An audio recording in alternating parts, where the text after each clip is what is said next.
Myles, welcome back to the Coach's Journey podcast. It's a real pleasure. It was fun last time, and I'm sure the same will happen this time. Yeah, I'd forgotten I said this, but I've just listened back in the last few days. I always do, and we've got somebody on again. I try and listen back to the last time we were on, and I said last time, and then I remembered how true it was, like how enlivening the first time you appeared on the show was. And we know each other a lot better since then, but it's fun to touch back into that energy from last time Mm. and in preparation for this. And we're gonna bring an extra sense of aliveness to this episode, everybody, because Neil McKinnon is also here, and Neil and I are gonna experiment for the first time with two of the host team. Double marking one guest, and we have got no idea how that's going to go. So everybody, welcome to the experiment, and welcome Neil. Thank you. Delighted to be here and making every effort to not bump into you, Robbie. So yeah, it's going to be exciting.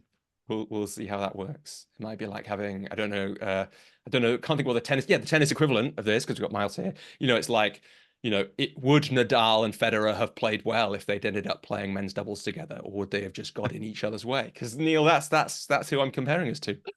I know. I noticed that. That's a high bar right from the off. Yeah, let's hope it's just like when the Murrays played together. That's again pretty high bar, but could be. Neil, should we move it? Yeah, we're already doing the thing, aren't we, where it's becoming about us and not about Myles. Should we move it in? Should we move this conversation into something to do with the guest? Yeah, that'd be a good plan. And again, I also listened to the recording that you did with Myles a few years back, and there was something in it around lineage and ripples. And in another recording I listened to, Myles, was your appearance on The Edge of Coaching with George Warren, who is an ex-colleague of mine. And in that, there was another thing about ripples where I think George shared that he'd been trained by somebody that trained you. And I wanted to acknowledge that I was trained by George. So I was trained by somebody who was trained by somebody or something like that. So the kind of, I guess, one of the things I notice as a coach is often we're not connected to those ripples that we create through the work that we do. And that so I'm sort of third generation from somebody that you've trained, I guess, at the coaching school. And hopefully that sort of lands in a positive way to hear that sort of feedback. Absolutely, yeah, absolutely. Yeah. The other thing that really jumped out from me, or for me rather, on that recording was your first encounter with Galway's work and the inner game, and a statement that you made about almost feeling like you already knew it when you first read it and that it resonated so deeply with you. And I similarly had an experience, although it was with the inner game of music rather than the inner game of tennis. My background is as a musician, and really resonating with the concept of self one and self two, and of getting out of our own way. And I wonder if you might say more about that initial experience of the kind of resonance and sense of familiarity with what Galway was talking about. And I think thank you.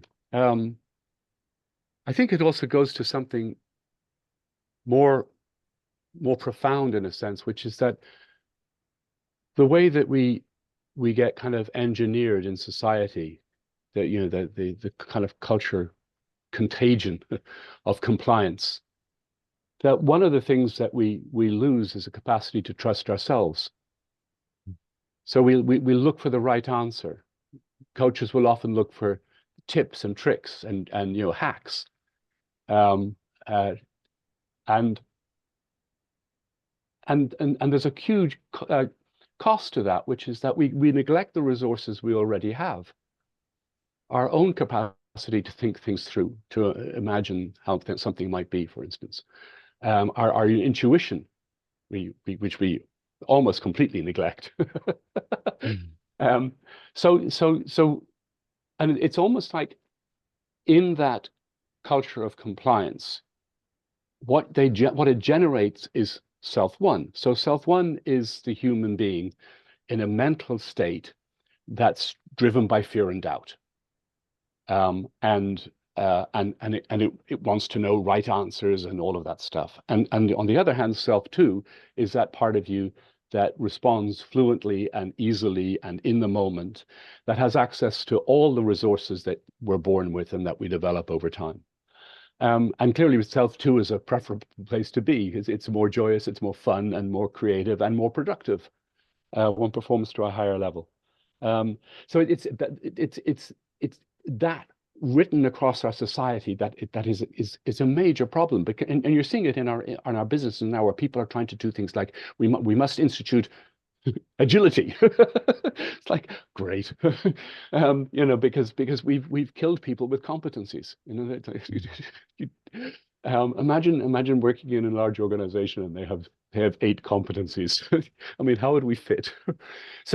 So yeah, it was kind of touching right into that, which is that I think in a very quiet way, I'd been a kind of a rebel in school. I'd only done enough to kind of pass my exams, and would much prefer to be out hitting a tennis ball or running or whatever else, or music to some degree.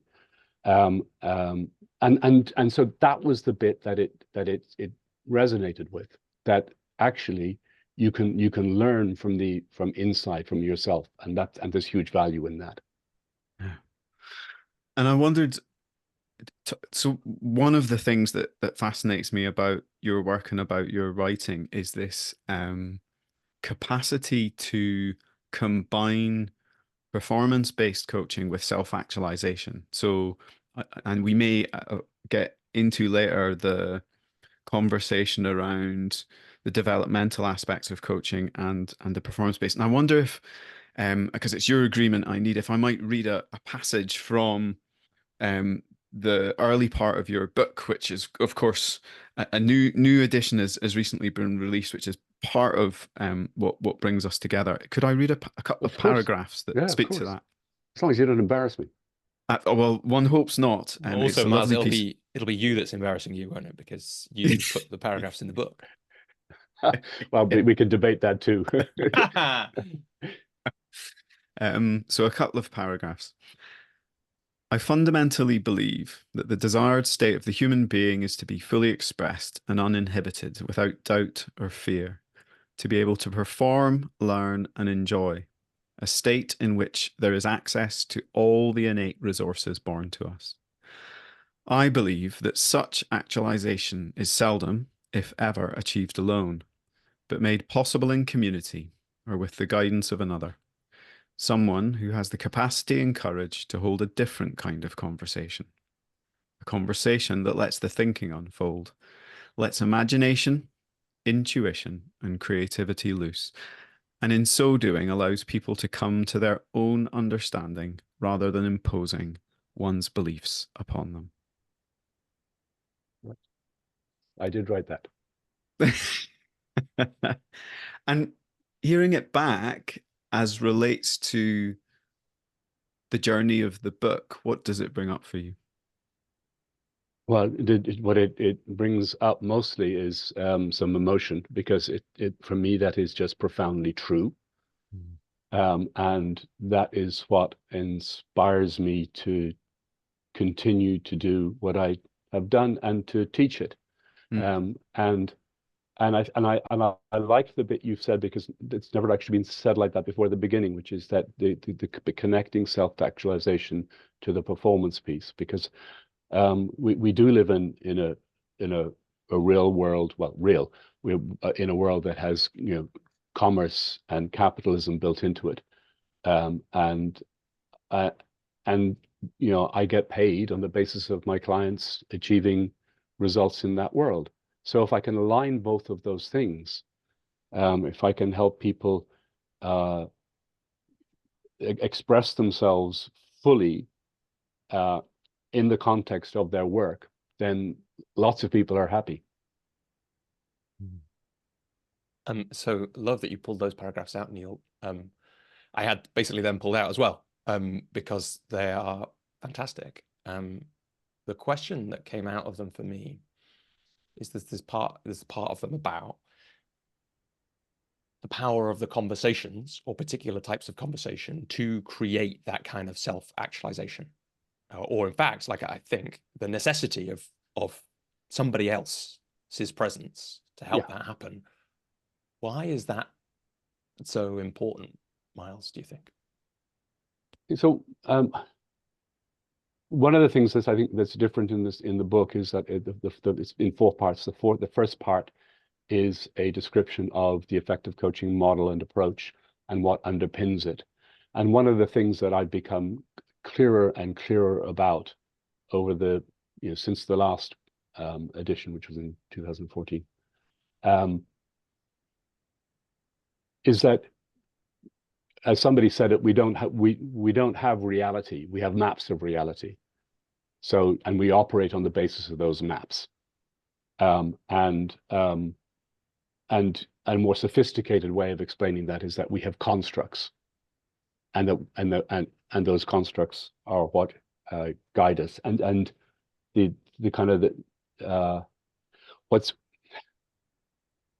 important about that is that the person who I'm working with has their constructs, and that's actually essentially the topic of the coaching conversation, no matter what it might look like on a more superficial level. So what's significantly important is that you are respectful of that, and you help them examine their constructs and check out if they're serving them or not. Because the construct is designed to give you some kind of internal way of regulating yourself and rules by which you live, in order to thrive and be successful and survive. And what happens is that we often don't let go of our constructs quickly enough, particularly the ones that don't work. So you're dealing with very, very sensitive subject matter, and it's only in a person expressing what that construct is in some way, and the easiest way to do that is to another, that they get to see it for the first time. And that's why summary is so important. And it's an underused tool, I think, in coaching, which is when somebody says something of profundity, to be able to just calmly put that back before them. It really allows them to get that distance, to see their construct, and to see where it's fitting and where it's not fitting, fitting used in the Darwinian sense. Does it work? So you have to be able to. Galway, author of The Inner Game of Tennis, said, awareness is curative. And it's only in speaking something that not only in speaking, but it's predominantly in speaking something that you get to raise your awareness. And so does this, in some ways, it's really lovely. Does this, in some ways, it takes us towards it's really present in the new edition of the book, as it was in the last edition, throughout your work, this idea of the non-directive versus directive coaching is in some ways like it is present there. It's like we need to show them, what we can do is show people their constructs, and that's the job. The job is not really to tell them what to do, right? If the aim is self-actualization. I guess there's a slight question there, because that's not always what people are there for. Maybe this is where where it gets interesting. I was going to say messy, but really what I mean is interesting. Is there something, that bit of the book that I think, which I think is new, right? The chapter or two about focusing really closely on constructs, and I got really interested in the idea, in the word construing, as I was reading that as well, which I just again, I love it when it's like, oh, that's what that word means. Oh yeah, of course it does. I didn't know that. And we use misconstrue rather than construe more often than not. Right. Oh, that's I can't quite. It's because it's like you get new use of the word. I'm not sure I'm going to be thinking about misconstrue for the rest of this call the next time Neil's speaking. Can you maybe speak something to that? Take us into that idea, because I think it's when I was coming back to Effective Modern Coaching, the new edition, and I said last time you were on the show that I read the last edition at a really important time for me, and coming back to it last time we spoke reminded me of how much it's a part of my coaching, and how much summarizing and showing things back to people, for example, is a part of my coaching. one of the things I loved about coming back to this time is I've got little children, so I'm hard pressed for time. So I was like, I'm just going to read the new bits, and then found myself lost in the old bits, speech marks, old bits, and it made me just think I just need to read this whole thing again because it's so much in it. But a lot of the questions that came up for me were around that I found coming up for me were around directive and non-directive coaching and kind of how we bring the kind of purity of non-directive coaching to the market. So I found that happening for me quite a bit. But I wondered first if you could kind of bring in for us non-directive coaching, why it feels important to you. I mean, you've said some stuff to this already, and kind of, yeah, really solidify that for us before we maybe jump off in other directions. Yeah. Well, so the title of the book and the approach is effective coaching, effective modern coaching, effective coaching. And so at one level, I kind of play a little bit of a sales trick by defining what effective is, and therefore saying, well, the only, given how I've described effective, the only way you can coach is a predominantly non-directive method. And some of the definitions of effective are that people own the outcomes, that they take responsibility, that there's learning that goes along with whatever the coaching is. It's not just kind of a transactional thing which somebody ends up doing some stuff, except so there's a set of criteria around that, and that begins to then imply that the person who's being coached, the player, has to do the thinking for themselves, and that obviously has another outcome, which is that they, in the words we used earlier, self-actualization, agency, all of those good things. But then you add in on top of that, so that's a good enough reason itself. Then you add in on top that what you are doing is you're engaging with somebody's vision of how the world is, their constructs, and that demands respect. So that again implies that you need to adopt a non-directive approach, because it's the evolution of their construing. And the difference between construct and construing is one is a noun, I have a construct, and a construing implies a process that happens over time. So it's in fact more accurate and more aligned with what we're talking about. So those things are really important. But then you get into this bit, which is, and there's a real problem.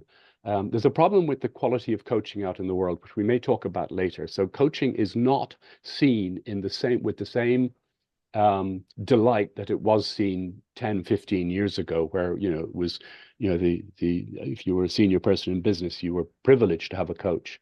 Now those people are not looking for coaches, and the budgets aren't there because coaching hasn't delivered on its promise. And there are many reasons, but one of them is that there's almost kind of there's become a dogma around non-directive. So people think they have to be non-directive all the time. And there are certain institutions that teach that. I used to teach it in the sense in this sense that if I forbade people in the first couple of days of a program to do anything but non-directive, to do only the non-directive, then I took away then they really learned the skill, because if I let them be directive, then they'd always gravitate back to that. So we used to play a trick kind of explicitly, which says for the first 3 days, we're going to get you to the point where you can run a non-directive session on anything, totally.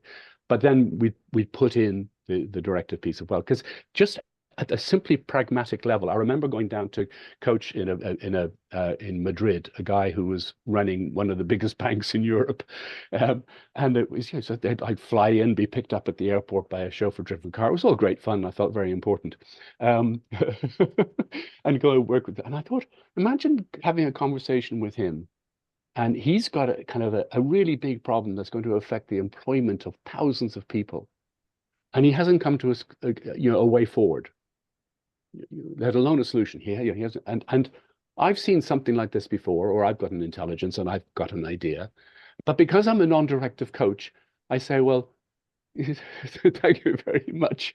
It's like, I'm off back to the airport. It's like, no, that would be just professionally stupid and irresponsible. So of course you say, I have a thought. Do you want it? And the guy says, yes. And you say, it's this. And he says, oh, thank you. Brilliant. So we can't afford to get fixated, make things become dogmatic. It's about having clarity of intention in the minute. So non-directive, and so anything that occurs as a polarity, a duality, directive, non-directive, you gotta do two things. You got to get above it, so rise up a level, but also transcend and include up a level. So you go above that to a place of kind of presence and attentiveness. And from there, you choose whether it's appropriate to be directive or non-directive. You clarify what your intent is. But we've kind of slightly shot ourselves in the foot with people who are following the dogma. Yeah, I love There we go. That's the first bump. You go. I was going to summarize for Myles. I just realized. But okay, the thing I want to catch is about proposing, because I think it's just like you've just done a little bit of it there, Myles. I just want to catch this like really quickly. So first of all, I love the sense that we can go too far. And I also really understand why we want to start, when we start training coaches, why we want to do that thing that you just said, because most people come from the system, as we've discussed before, or most people have thought, like, where directive is the right way. In effective modern coaching, in the last edition that I read, whenever I first read it, like not long after it had come out, and in this one, there's this section on proposing, which you just highlighted really briefly there in that story, which is, I've got an idea, do you want it? And actually, like, part of the reason this is really present for me is I've like flunked proposing twice recently. Like not awfully, but like in one pretty, like in front of 150 people, I tried to do it and failed. And it was pretty like high energy for me afterwards to kind of both realize that and I guess in the book I was really struck by that, and I did it with a client recently as well, where it's like, I think really the thing I kind of knew the theory, but I wasn't able to emotionally hold it in the moment. So I loved that in that part of the book, there's the kind of rules for proposing and the kind of complexity of that. And I wondered, because it feels perhaps particularly important, given what you've just said, that actually we might have over-reliance on the dogma of non-directive. And so the kind of gentle and skillful proposing becomes a more important skill at that point. I wondered if you could speak something to that. And yeah, like I said, I'm asking for a friend. I've never had any problems with this myself. I know, yeah, indeed. I'm thinking from too many places. I'm thinking for the wonderful people who are listening, and thank you for listening.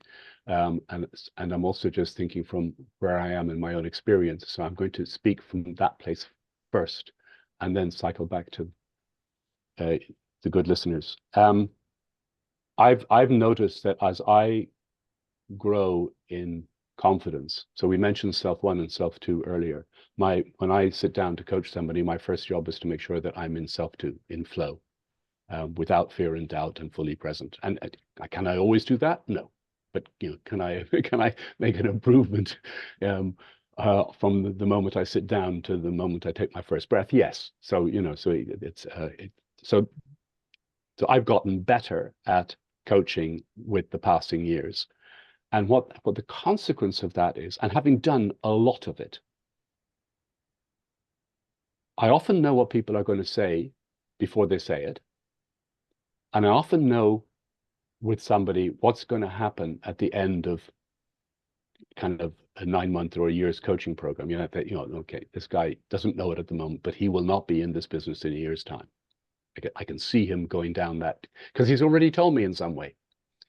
So my intuition has become, I'm more attuned to. But because of that, I can help. I can almost see how somebody's construct is evolving. And I can come in on the basis of that with great sensitivity. I'd like to think, of course I get it wrong. But most of the people I'm coaching who are working with me at that level, they know that I make mistakes. That's part of the deal. I don't get it right all the time. And if it goes wrong, we just rewind and we start again. And most people are very happy with that. So I think the message behind that is, yes, proposing is an essential part of the toolkit, because you in your seat will see stuff that the other person simply isn't seeing, simply because you've got a different perspective. And sometimes that will be useful to the other person. So, and to get really good at it takes a number of years. In my case, almost 40. But so proposing contains within it kind of some of the thing, which is that it's propose, not impose. So, and that's the first thing. So knowing what your intent is, making an assessment as to whether they will be able to hear what you're saying, making an assessment as to whether they will take responsibility if they take on what you're saying, that it will be, they'll own it, rather than, oh, you told me to do this. No, no, you've got to, is it possible they would own it? And then the last one is, if I say this, particularly if it's something challenging, is the relationship strong enough to contain it? Because I very often, will say, but yeah, but you would say that, wouldn't you? Is it a line like that to a client, kind of, and they go kind of, oh shit. And most people kind of say quite like being held up like that, and sometimes you get it wrong. So it's really important. And my experience is that if we withhold on that stuff, here's the thing: our clients, the coach, the player, often know that we're withholding something, and that's really frustrating. Really frustrating. So that the sense of incompleteness that they're left with is not conducive towards a fully trusting relationship. So yeah, it's a vital part of what we bring to it. And how it all lands for me is, it's in service, another phrase that I took from the book, of empower and enable as opposed to command and control. Like, I hear you introducing all the proposals as essentially as a question, and done so, at least as I experience it, lightly and without forcing it on the other person. Yeah. And I think that's why the notion of a construct is really important, because it takes you away from any right or wrong stories around this and say, hold on, is it going to help that person evolve their construing? And it's like, that's the question. Yeah. The other thing you mentioned there in relation to, as I heard it, the play between non-directive and proposing, was this concept of transcend and include. And how I experienced that in your book was being introduced with Assagioli and will and love, and this and then moving into personal construct theory. And I noticed this, and I can't remember if you defined it as such, but this kind of triangle, I saw you doing it on the video also, this sense that we can take through coaching and through facilitating people to look at their constructs, to work with what they believe, we can support that practice of taking seemingly binary elements and transcending and including in all sorts of different ways. I wonder what that sparks for you, as regard, because I'm really struck by, and I'm sort of forcing your hand here a little, but the cleanliness and level of compelling narrative you've constructed from Assagioli all the way through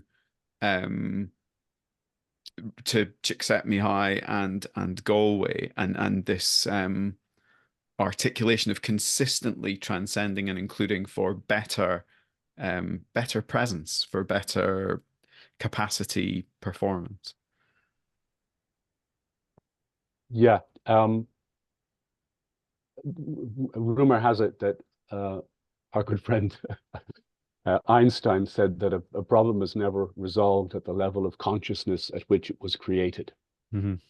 So transcend and include is about moving up from that level of consciousness. So transcend, if you to understand what that means, it usually means that you're going up a level of abstraction. So if you take Maslow's hierarchy of needs, you might start at a fairly basic level of subsistence, and then in order to understand what's going on, you move up a level, or maybe multiple levels, to meaning and purpose. And from there, things look different. So that's what transcend means, and it usually means a level of abstraction. Or if I'm coaching somebody and they've got a problem that they need to solve at a fairly pragmatic level about a strategy or tactics, one of the ways you transcend and include, you say, hold on a minute, in terms of your vision, how does this fit? And you've now taken up a level, and they can see something different there. So it is as you say, it's a quite a sophisticated skill, and incredibly useful, as Einstein points to, in terms of problem solving. But the beauty of the Piero Assagioli, the father of psychosynthesis, a wonderful humanistic discipline that grew up in the early part of the last century, and you can still find many people who are trained in that and be trained in that. And he suggested that there were two human drives that were fundamentally present in us, one of which is, as you said, will, and the other of which is love.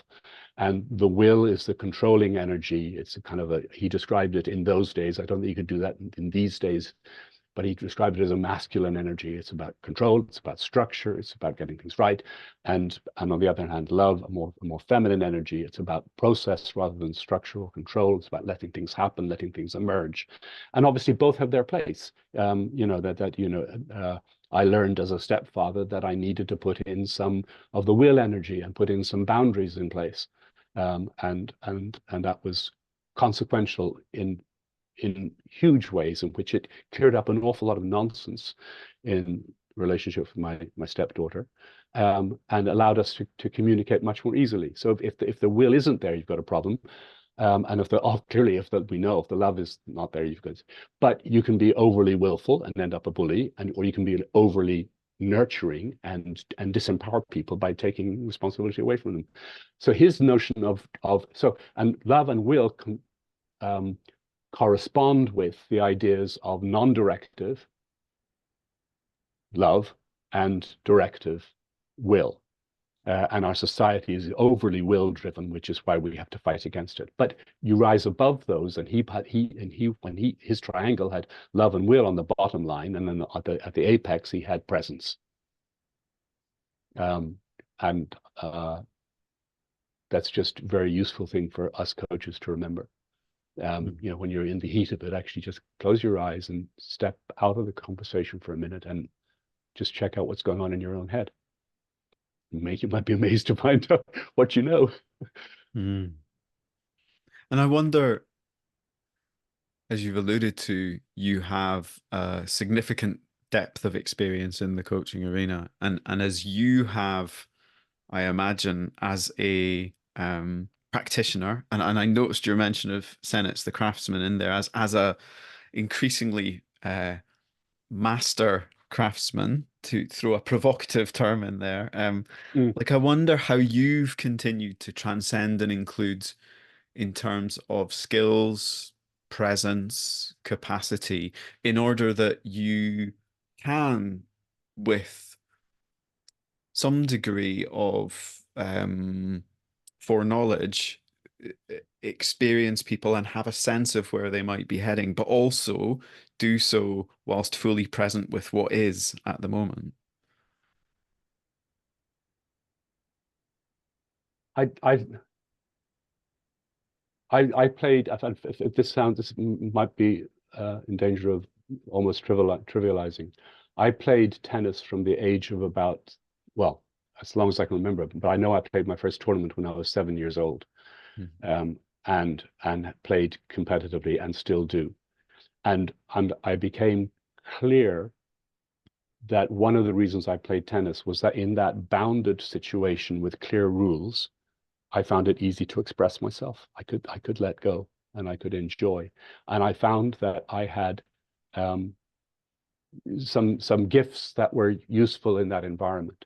But the thing, and I wasn't conscious of this until much later in life, that what I got good at was letting go, trusting and letting go, and trusting in my capacity. So, you know,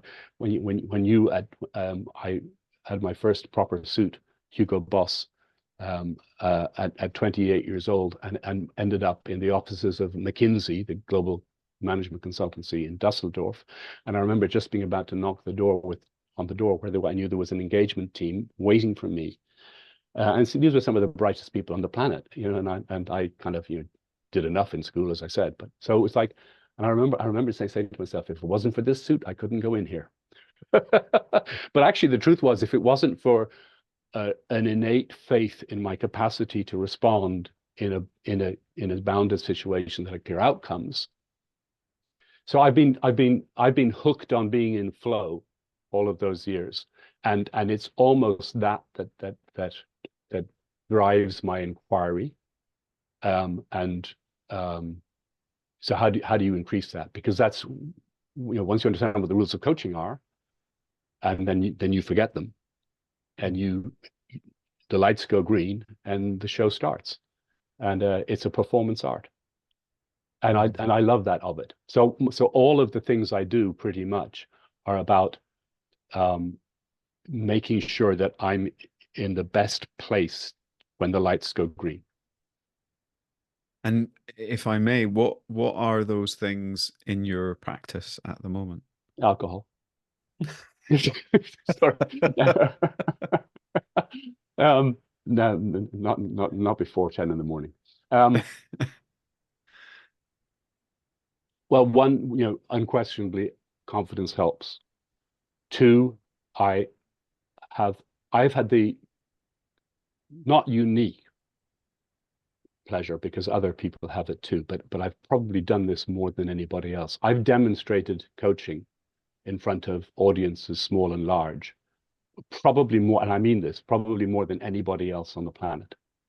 So I've had more feedback. My practice has been under more scrutiny than almost any other human being, because I fundamentally believe that coaching is a skill set.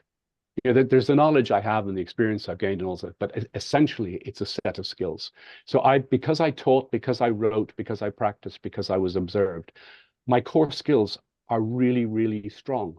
And I'm reminded that you know, the Greek shipping magnate, George Soros, no, that's not his name. What was his name? Aristotle, Onassis, forgive me. He was, you know, an extraordinary salesman, ridiculously competent salesman, pulling off things where, you know, he went to a meeting with people who he was going to offer to ship their oil, and they'd already decided, and he knew they'd already decided that they were going to say no to him, but he won the day. And this, you know, we're talking multi-million-dollar deals. He used to practice sales skills with his team. Like, he's the best in the world, and he's still practicing. So I think those things are. So I have enormous confidence in the core skills. I've increased my ability to be fully present.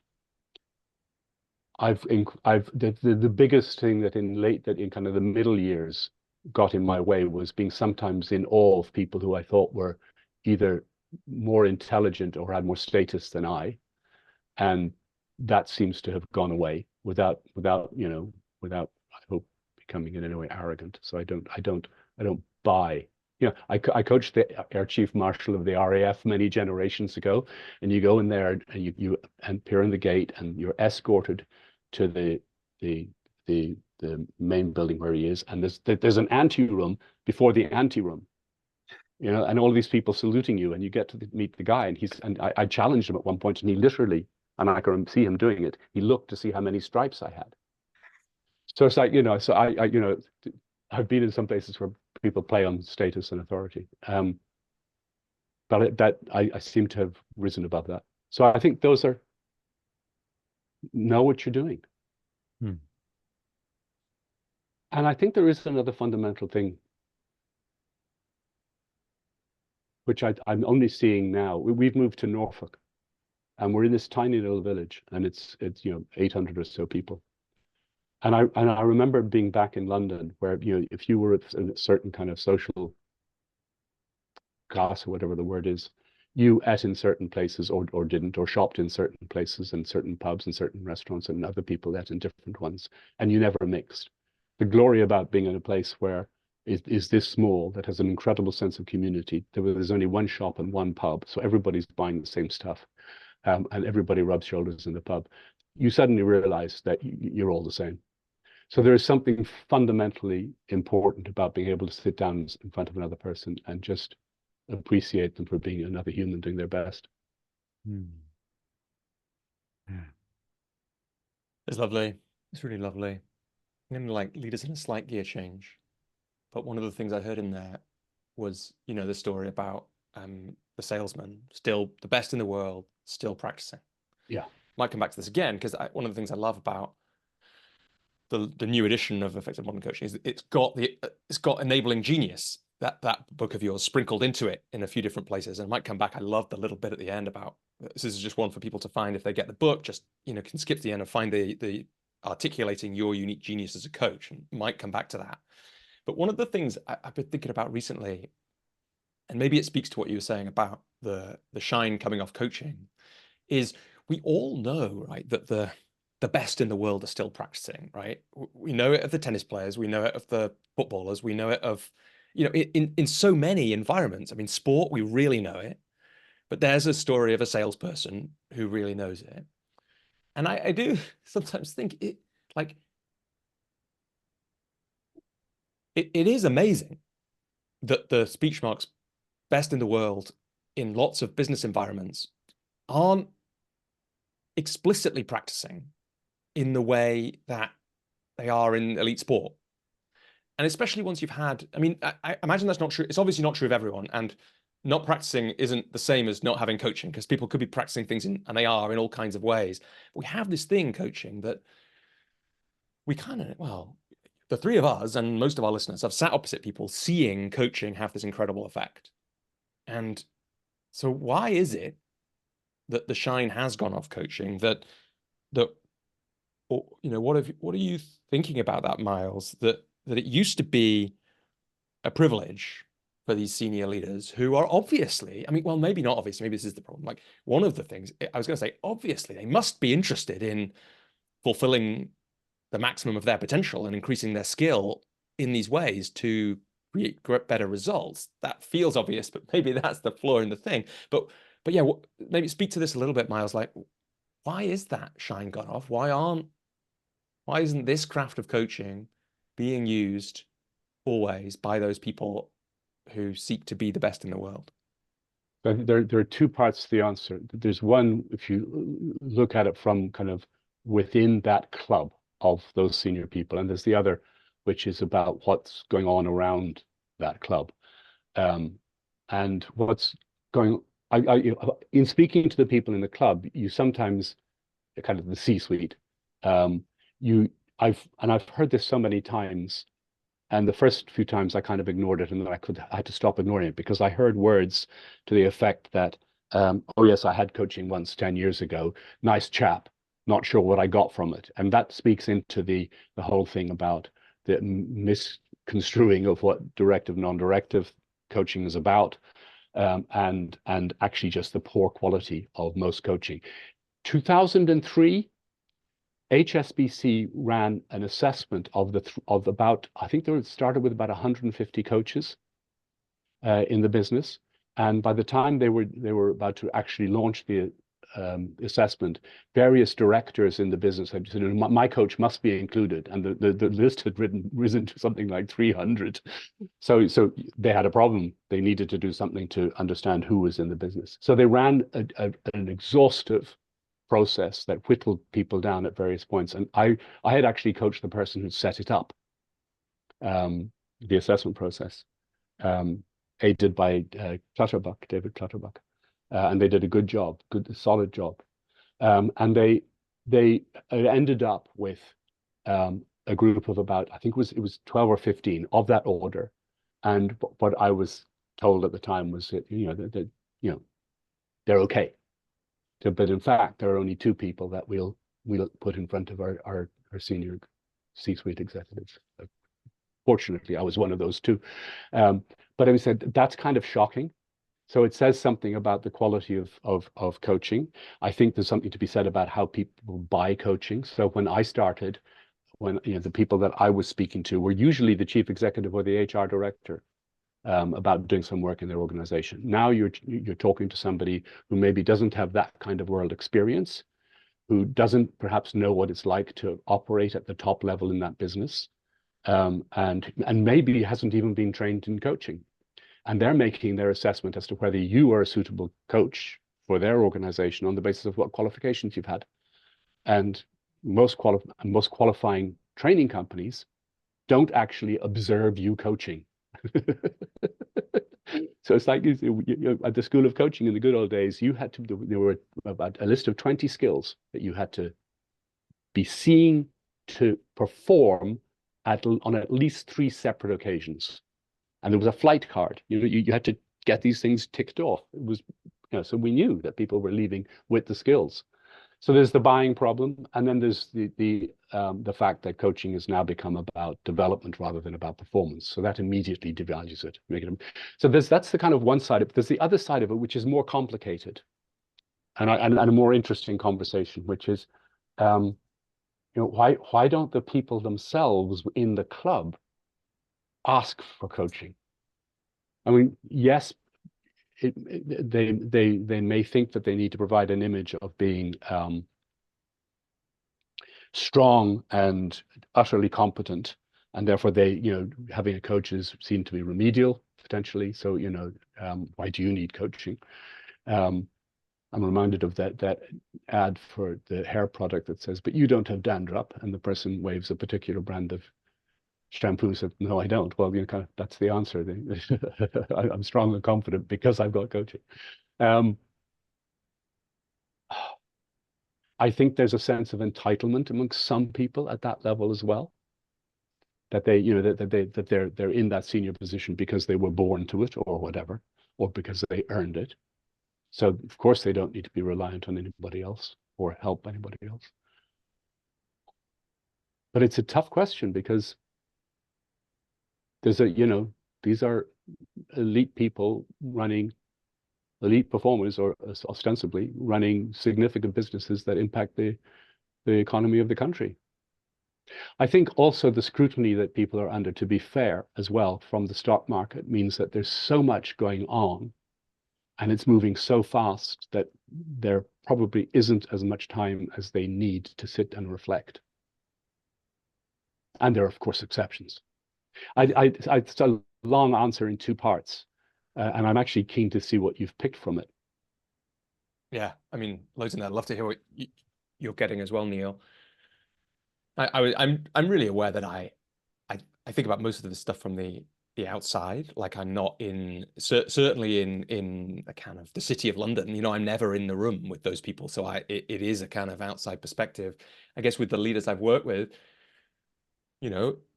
even the ones where I think we can look at it and we can say the results of this work were really good, it's the work doesn't always continue. So I think that is a really interesting thing that I think about my business a lot, because my business would run more smoothly if it always did. So I think there is this, like, I wonder if there's what we say, like a less linearity to this kind of work than there would be to a Grand Slam tennis player. But I don't know if that's true. Budget is a thing that's in there. Like some of it is like prioritization of spending.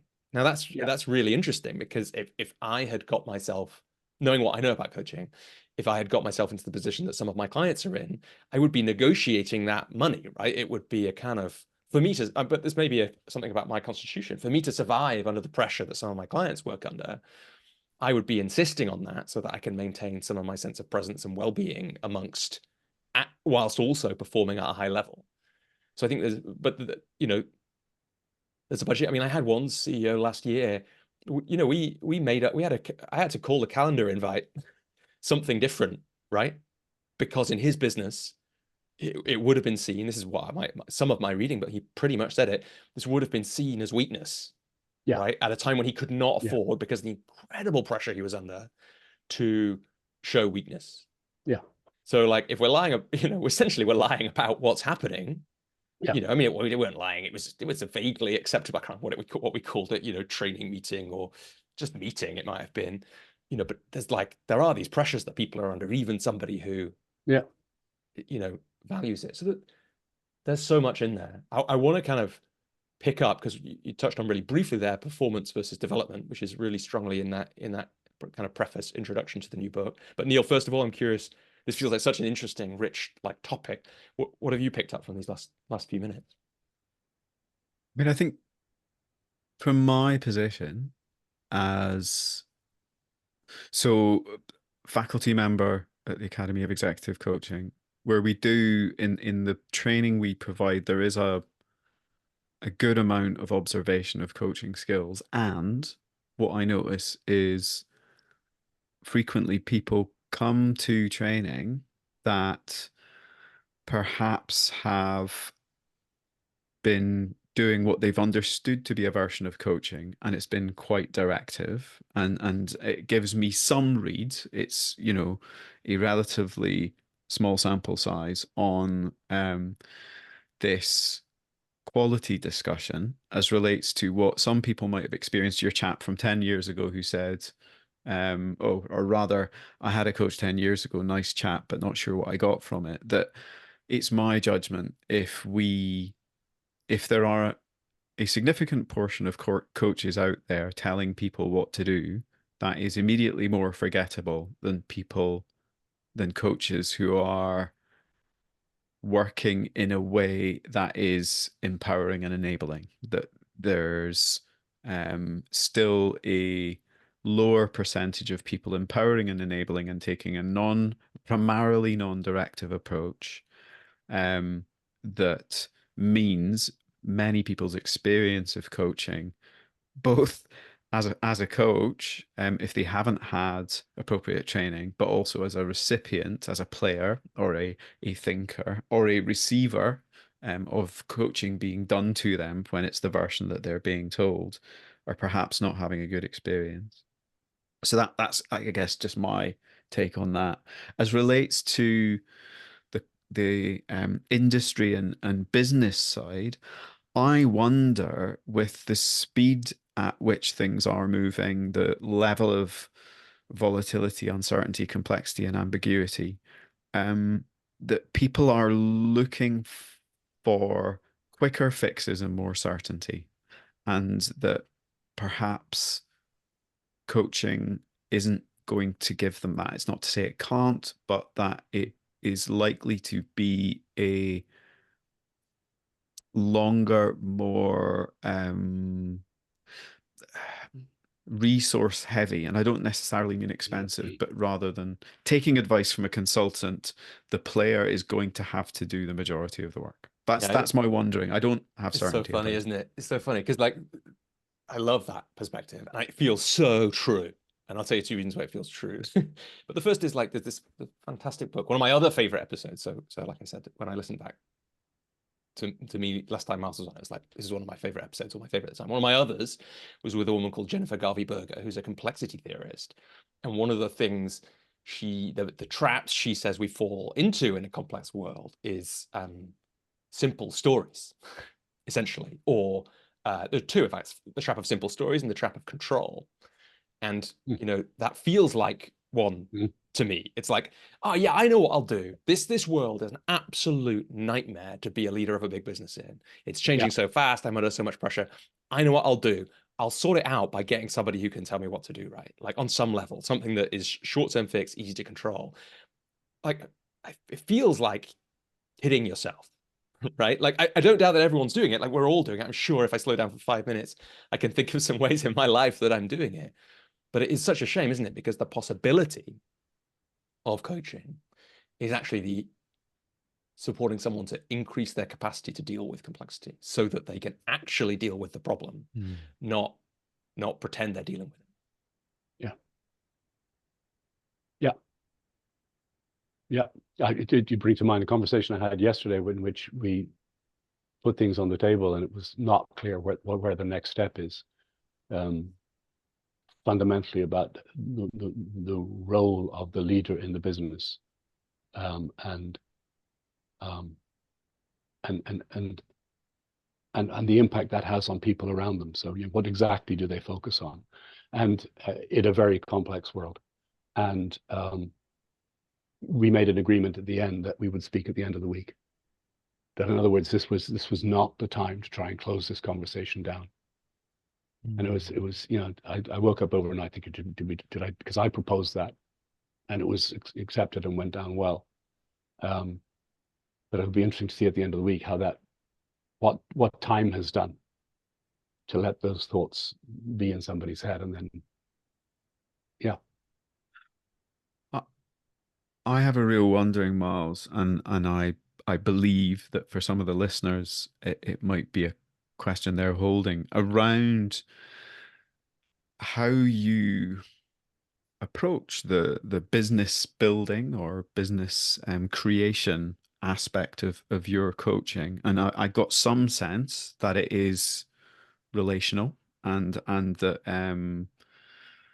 from some of the things that you've said, that there's not like a kind of online checkout where one might go and buy a package of coaching from Miles, but rather you meet people where they are and have a conversation. But I wonder if you might speak to that as regards how you structure coaching engagements. Whatever there is to say and share. I'm delighted to, and I just want to track back into the last conversation, because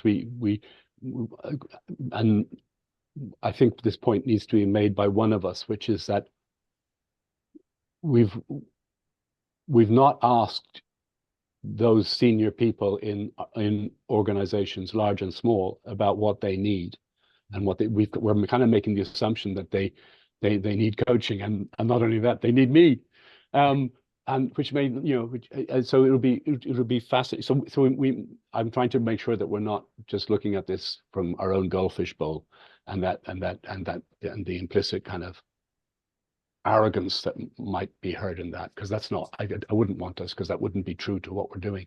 But it's like it will be interesting to understand more about how those people see what support they need, if any.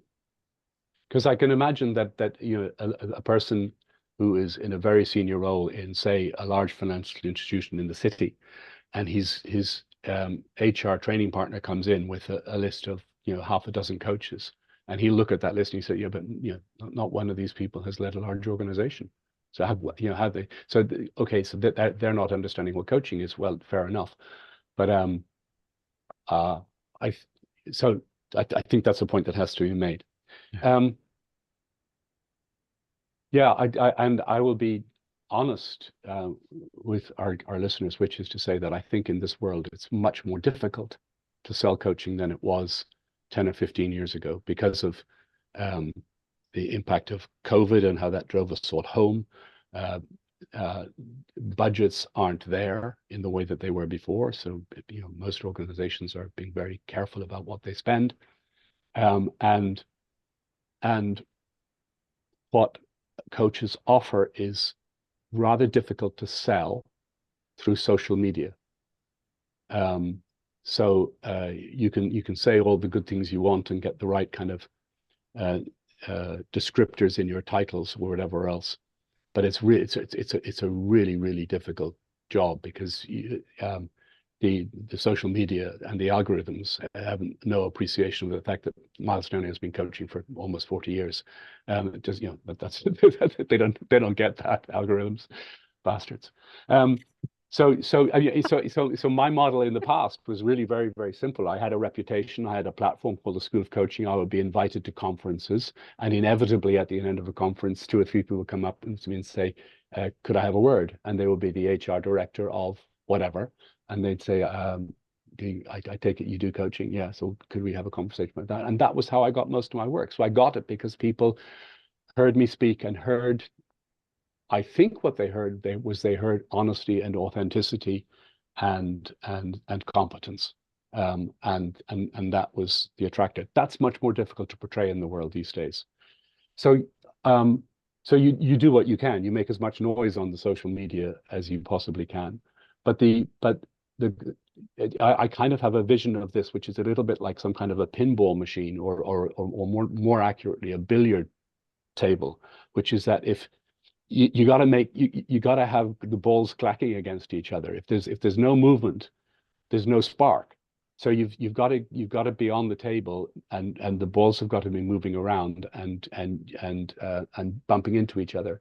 So in our world today, that's much more difficult to do. So up here I'm living now in Norfolk. I've been for 2 years. I'm setting up an event in a local tennis center where I've invited local business people and people in education to come along to a 1.5-day seminar on kind of inner game material and my second book, Enabling Genius, that material. And it's incredibly difficult to get people there. But the intention is to have people, to bump into people. Mm. So I'm trying to find ways of doing that. Obviously, I'm writing.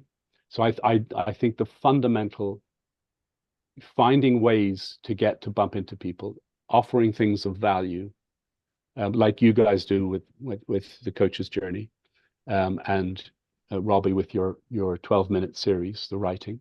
That those are the ways in which people can bump into you.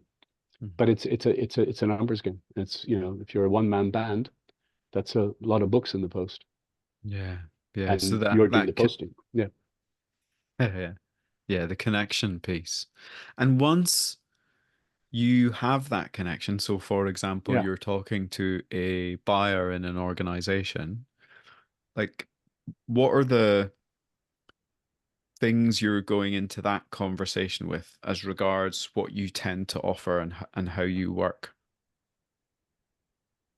So my offer now, I mean, it used to be fairly packaged and straightforward, but now is much more tailored. So I'm trying to, and because I'm much more explicitly about performance, I'm tailoring the work I do with that person to achieving the performance goals. So that's what's driving it. And so I'm probably connecting with somebody in an HR role. So I'll say, it kind of typically looks a little bit like this. I probably work with somebody for about 9 months, 10 months. We'll probably meet somewhere between 8 and 10 times. There'll be these other bells and whistles. I'll probably want to meet kind of members of their team, and if they've got a boss, their boss. So I get that external perspective. So I'll be spending a couple of days on site, and it typically costs about this kind of money. So I'll give them some parameters, and then I'll speak with the person. And there are two things going on. There's the kind of the transactional piece, which is about them understanding what I'm offering and them understanding what a program might look like. But I'm there with a very specific intent on my own part, which is to see if I can establish what the job is we're here to do. And that goes back to, I was working many years ago with a psychotherapist, and we were 10 minutes into our hour, and Nan looked at me and she said, that's why you're here today. And she'd had some visceral sense of, why Myles was here today and what the work was that we were to do. And she'd picked it up before I had. So when I sit down with somebody, I'm trying to establish what the work is, what's the job that we two are going to do together. Working with a management consultant a few weeks back, it became clear that the job was to build his practice within that firm, so that he could, and that meant reaching certain revenues, and that will put him in a place of making decisions about the rest of his life. But he had to declare victory. He had to be able to do this within the next year and say, job done. I said, okay, so that, that's why we're here. So I'm looking for that visceral sense of, okay, that's what we're here to do. And once that becomes clear, then everything else tends to fit around that. But there are external performance objectives always. So I understand what the job is. What's that going to look like in real terms? and that then drives the business agenda. And then the question comes, so in order to deliver that business agenda, do you need to learn anything, develop anything, change your behavior in any way? And now you've got a development agenda that makes sense. You see, when you go in just with a development agenda because the organization has declared these to be the competencies, the person on the other side of the desk doesn't give that word at all. They're, you know, it's kind of, and they're probably there just because they feel they should be role modeling, being coached by so and so, because they understand that across the organization, for sakes of compliance, people need to understand what the competencies are. So they're not, but you shift it around, put the cart behind the horse, understand what the job is, then say, so how do you need to change? Boy, are they interested in the development agenda. Yeah. And it's what I hear in that is an intrinsically motivated value proposition. Yeah. The end goal has, like, you've already got buy-in from the player. Yeah, and you can only get to that's what this is about. That's what the job is, by coaching. So they've already had the experience of being coached, rather than being told something. Well, here's the grow model, or blah blah blah blah blah. Yeah. To just jump in, you might want to. I know you might want to come back on more of the way the business works, but I just want to catch this. I think it's a thing I've been wondering about, Myles, because you talk so eloquently and powerfully about business performance goals. And maybe that example works. Actually, you've got this consultant, his aim is to drive to a certain amount of revenue. There are times when a performance goal, it is actually, so a very useful thing for me in my work with clients was realizing to be really careful of tying the entirety of the success of our coaching to an external performance goal that is outside the control of two people, right? But an external performance goal is essentially always outside of the control of two people. And I have my way of trying to hold the truth of that, whilst, you know, the value of the performance goal and the fact that we can't guarantee that we'll get it no matter what we do. Sometimes I have my way of holding that, but I'm wondering, how do you hold that with a client? You know, in that they could do. So one of the, actually, just the thing to catch as well is, you know, this made me think of some of the external results that I've had with clients and how exciting and amazing it is when they happen. You know, one of them that I'll never forget, I don't think, was this. We've been working with this woman for I worked with her for 2 years, and in the end, she did keep her office department open in a way that she believed it should have been because of the high performing nature of it and all that kind of thing. But if she worked incredibly hard, if the company had decided to close it, she wouldn't have failed. I mean, she would have failed in one respect, but also she would have done everything she could. So I'm just wondering, there's a little more solidity to it, but yeah, what's coming up for you? Two things. It depends a little bit on the nature of the job. So I've helped people launch 2 private equity firms, separate people, 2 private equity firms, one in London, one in Luxembourg. I helped a guy set up a boutique bank in Madrid, investment bank. I've helped launch a product. I've helped launch businesses. And so some of those are really relatively easy to define. And that's one kind of thing. In another, and the danger is that it begins to give you an escape route, but it's like you're looking for dimensions down which performance can be measured. So it's, you know, sales improvement. So you want to so what would be, you know 100% satisfaction will be an increase in sales to this. Okay, great. And then hopefully you exceed that. But it's like if you've got a dimension down which something can be measured like that, then you're not going to lose your reputation as the coach for hitting 90% of those goals. And don't get me wrong, it's not that I'm any less committed, but it's like if I can somehow protect my reputation by not saying, no, it's only 100%, and you're not going to pay me unless you get 100%. No. Because there are too many variables outside my control for that to be possible. So I try and establish, so, you know, there's a dimension down which this is, we can measure success, and we're shooting for X million turnover. whatever it is. But it's difficult. It's unquestionably difficult. The beauty of sport and coaching in sport is it's win-lose. It's much more ambiguous in the world of business. And kind of the only way that I can kind of keep my head sane around that is by doing my absolute best and to define something that's meaningful and without becoming obsessive about it. Because the danger is then you get obsessive about it and you start having entire conversations about what the outcomes are from the coaching when you could actually be coaching them.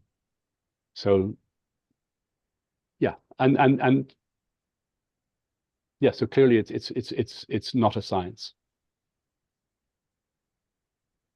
Yeah, was there anything else you wanted to pick up about the way the business works before we kind of and it's important, just as Neil, as you chew on that one, I think it's important to add into that. This doesn't mean that people who do solely development coaching, focused coaching are bad people. It's a really useful thing to do. And it might be exactly right for you as the dear listener. That might be what turns you on. It might be what your background is in and your expertise is in. So I'm saying do it and do it as well as you can. But I'm saying, on the other hand, the more you can tie it into performance, the more your business will flourish. There's greater integrity in that, because if we're not there to increase performance and productivity in our client businesses, then what the hell are we for? And the more of us that are committed to performance-based coaching, I think how that will reflect on the profession is worth the fight.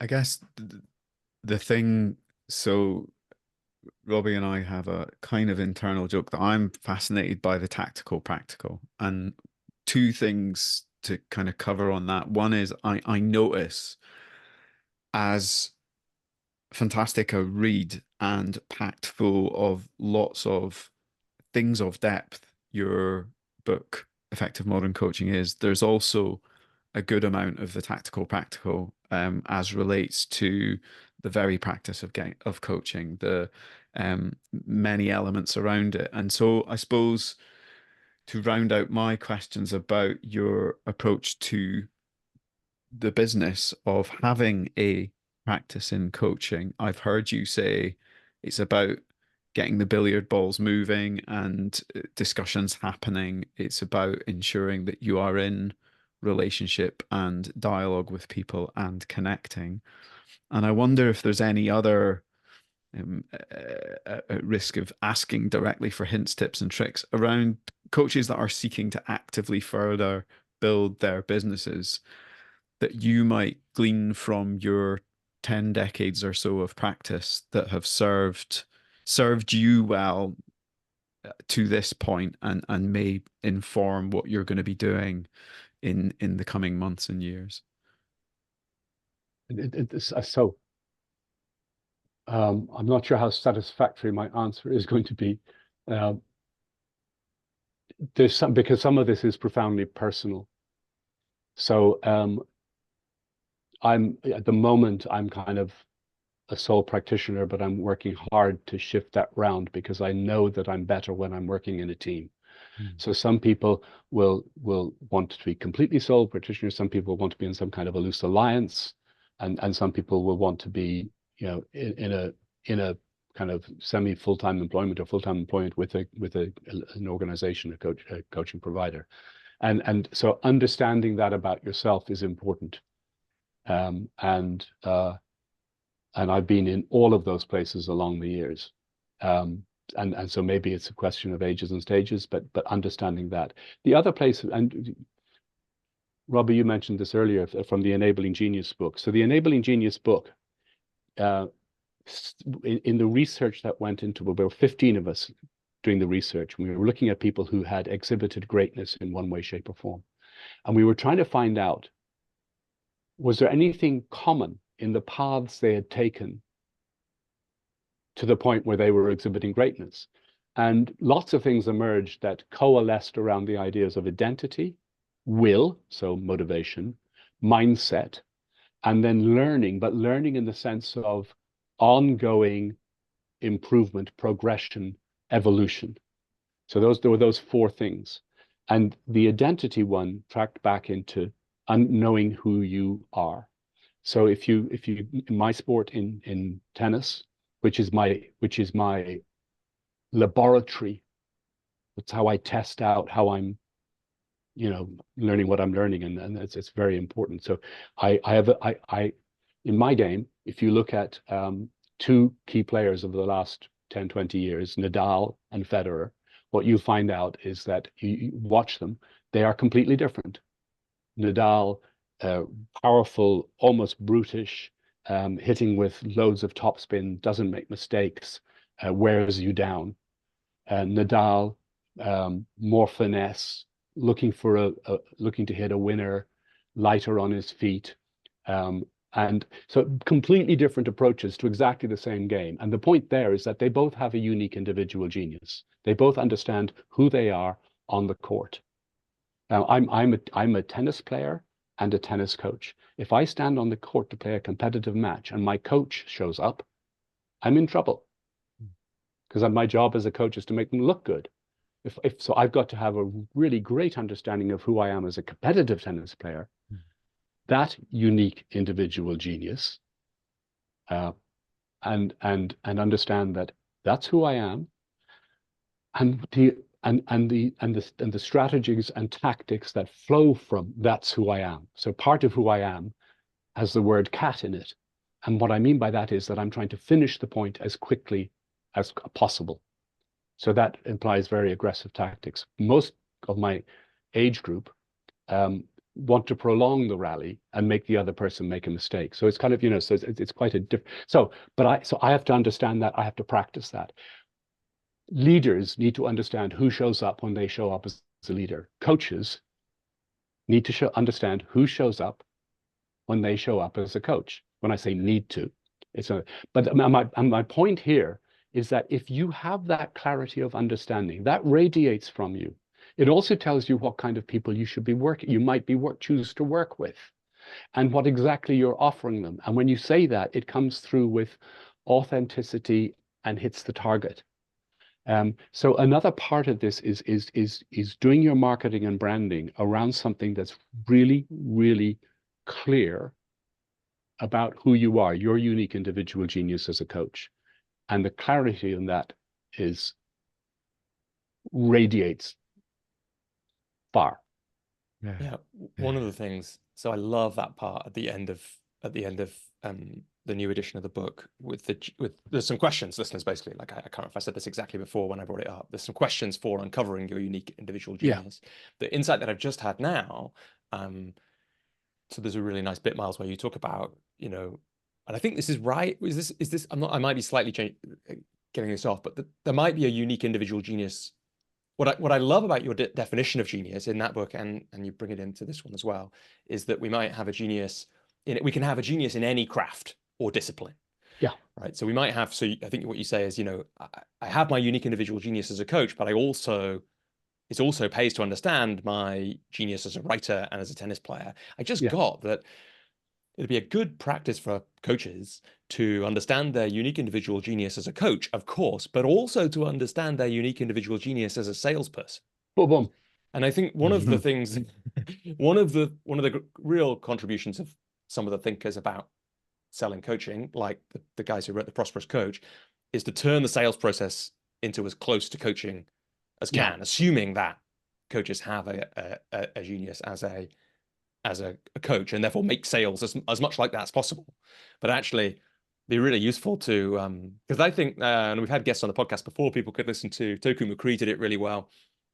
He had this metaphor of the monk and the hunter in his sales. So knowing that the hunter is there to go woof at the moment in the sales call, where the hunter is much less present as a coach, is I think really interesting. So I just wanted to kind of and which one shows up in which environment. So when I'm speaking with the with an HR person, they may get a bit of the monk, for to use that analogy, but I need to have clarity about, this is a commercial conversation about, blah, blah, blah. So the hunter needs to be there too. But when I get to sit in front of the executive or the person I'm coaching, you need more of the monk. Yeah. Myles, we want to be really respectful of Before your time. before you go, I just want I think there's something that I'd really like just to make sure that I land properly with people, or we do, is that the notion of genius it's a strange word, and there are lots of people who don't like my using it, and sometimes I don't like using it myself because it feels slightly pretentious, but it has a very specific intent, because I was at a conference many years ago in ICF global conference in Malmo, and I'd done my keynote, and a guy came up to me at the end, and I could see him in the queue of people wanting to speak to me, and I knew this was going to be interesting, and he was spluttering with rage, and he said, "You can't say everybody's a genius." So I said, "Okay, guys." I said, "Hold on, whoa." So okay, he said a few more words. I said, "So, do you believe that people have potential?" So, yeah, but yes, of course they do. I'm a coach. People have potential. I said, great. So their potential is capped just short of genius. And his face kind of crumpled. And it was like, he was brilliant, because he said, I have to think about that. And so thank you, my friend, for being that gracious. So the thing about genius and that word is that the way I'm pitching it is that your genius is the embodiment of your potential. So the potential is this abstract thing. It's like, you say people got potential, it just goes over their heads or in one ear and out the other, whichever way you want to think about it. But it doesn't land. You say you've got genius, that lands. And so it's the embodiment of your potential. It's that potential made real, something that you can inhabit and have out there in the world. And I think that's an important way of thinking. Yeah, thanks for landing that, Myles. I guess my question, just to finish, probably is there anything else that feels important, either that we've touched on briefly that you want to land now, or that we haven't touched on that you want to bring in these last few minutes? Well, I think one of the themes, and a very strong theme of our conversation, has been about excellence, and I think that's something that kind of drives me. I remember when at the School of Coaching, people used to get really upset because we had agendas for each of the events that we'd run, the training programs or modules. And I'd come in the morning and say, yeah, we're going to do it this way today. And they get really upset because it looked like I was being kind of quixotic and changing my mind last minute. Well, they didn't understand. I've been thinking about it for 48 hours and probably not slept the night before. So it's like, I think we've been talking to a large degree about excellence. And you introduced, Neil, the idea of the craftsman, Sennett's book on craftsman, about understanding that coaching is a set of skills, and you can attain a level of excellence in the execution of those skills. And I'd like to think that if that was a message that's going out there to you, our listeners, because if that excellence is there, the rest will follow. Practice. Lovely. Neil, anything you want to say to bring us to a close? The main thing for me is a gratitude for your writing and for your sharing, Myles, and for taking this time to have the conversation. It's been an absolute gift and a real pleasure. So thank you. Yeah, completely echo that. It's been a real pleasure to be on this conversation with both of you, and to read the book again. Like I said, like it one of the things it did, I loved the new parts, and we didn't get into it so much, but the kind of some of those, I think, new parts about effective coaching, definitions and models, and it's so useful. I'm going to be going back to it just as a way to really deepen and reflect on my coaching, because those principles, after all the work you've done to boil this down and add and subtract from what's in it, it feels really profound and important for excellence. I also love that story about Peter, about catching, is front and center. I've got to say, it's doing it to me again. Like I said this last time I spoke to you, these stories about catching, I've read those stories a bunch of times. You told them last time you were on the show. It still brought a tear to my eye when he says, in the story, after Myles, just listeners, you can go back and listen to the last episode or read the book, but that's after Myles has taught this guy coaching through following interest in non-direction, when he just realizes he's been catching the ball and he's never been able to do it before. It's absolute magic. It just made me think, Yeah. I've got to get along to a room where Myles is doing that, because I'm not sure I'm brave enough to run the exercise myself. So Myles, thanks so much for all this generosity and this work. And yeah, we'll have to have you back on the show again sometime soon. Yeah, it's been a real pleasure, and thank you both, and thank you to everybody who's still listening.